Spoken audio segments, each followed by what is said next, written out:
The shrill screaming from inside made Captain Pausert open the cabin door with some caution.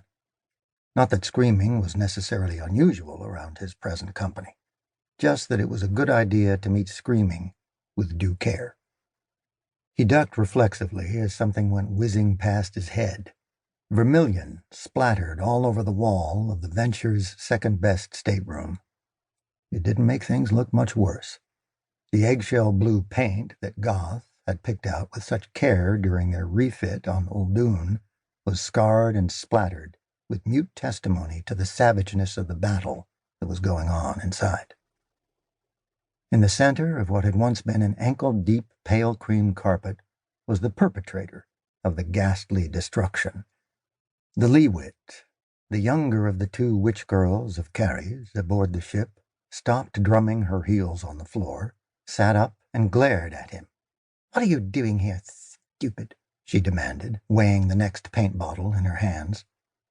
Like the sound of sunlight, like seeing a scent, he was aware of the insubstantial thing somewhere in the room, a thumb-sized vatch filling Pausert's head with tinkling vatch giggles.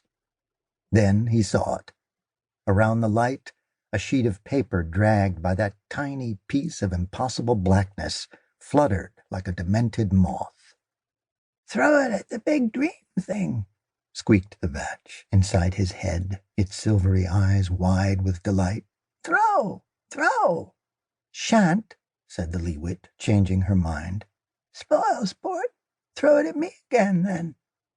The vatch swooped down at her, fluttering what had obviously been the Leewit's artistic endeavor inches from the Leewit's nose. The Leewit snatched at it furiously, nearly dropping the paint bottle. "Mine! Give it!" The vatch and the picture twitched away from her fingers and then disappeared and then reappeared in 4 different localities at the same time.